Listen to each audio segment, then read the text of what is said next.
Okay, it wasn't the start I wanted to the day with Ross Stripling getting yanked in the second inning after allowing 5 earned runs. He only had 2 strikeouts at that point. If we would have seen him for another couple of innings, it's the Rangers were going to dominate anyway. At least he could have got us over the 3.5 strikeouts, but that's a loss.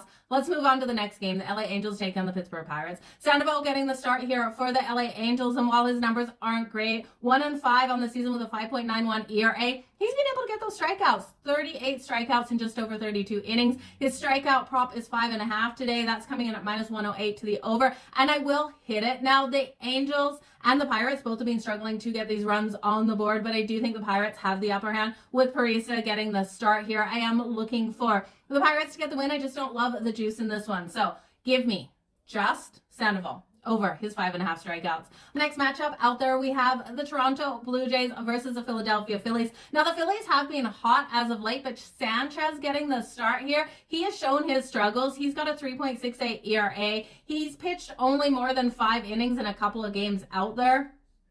And the Phillies have gone 1-5 in his starts. Now, Barrios, on the other hand, coming out for the Toronto Blue Jays, has been strong with a 1.44 ERA. I do like his ability against the Phillies, even though they've had hot bats, to come out and really limit them here in this one. I'm going to look at the Jays in the first 5 on the money line because once it goes over to the bullpen, I don't know what's going to happen with my Toronto Blue Jays. So give me the Jays first 5 money line at -102. I would also look at the Jays team total to the over. It's over 3.5 at -116. Sanchez making a 7th start here, I do think is vulnerable to the strong bats here of the Toronto Blue Jays. So Jays team total over 3.5 runs at -116. Okay, now we have the Chicago White Sox taking on the Tampa Bay Rays later tonight. Soroka getting the start here for the White Sox and Zach Eflin for the Tampa Bay Rays. Now, this looks like a given that the Tampa Bay Rays will come out and get the win, but they're like almost a $3 favorite on the money line. So I had to dig deeper for where we could find some value.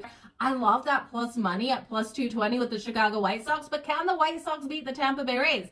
They could. Soroka's going to need to come out nice and strong, so I'm going to target his strikeout number. It's coming in at 3.5 at -102 to the over. Now, this is asking a lot for Soroka. We know that he's been lit up in some of these games and yanked early. So hopefully this isn't another Ross Stripling kind of situation. His ERA is 6.48. But I do think he can come out here, limit the bats, get some strikeouts on the board. It's only 4 strikeouts we're asking out of him. I do think he can get there. He is stronger for his K rate on the road than he is at home. So give me Soroka over 3.5 strikeouts at -102. Both of these teams have been stealing those bases, and I do think this one goes over that total of 8. So give me the over 8 in this game as well.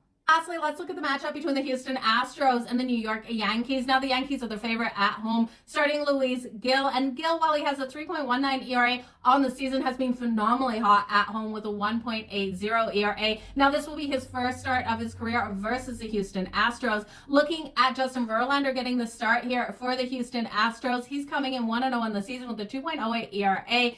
Versus the Yankees in his career, he's gone 10-9 with a 3.41. And I do expect both of these pitchers to come out nice and hot in this game. I'm going to look at the first 5 innings and expect the runs to come at a premium. Give me the under 4.5 in the first 5 innings at -118. You guys, all the best in all of your bets. Let's have a bounce back today on the Diamonds from that morning bet. Damn, I'm still shaking my head over Ross Stripling.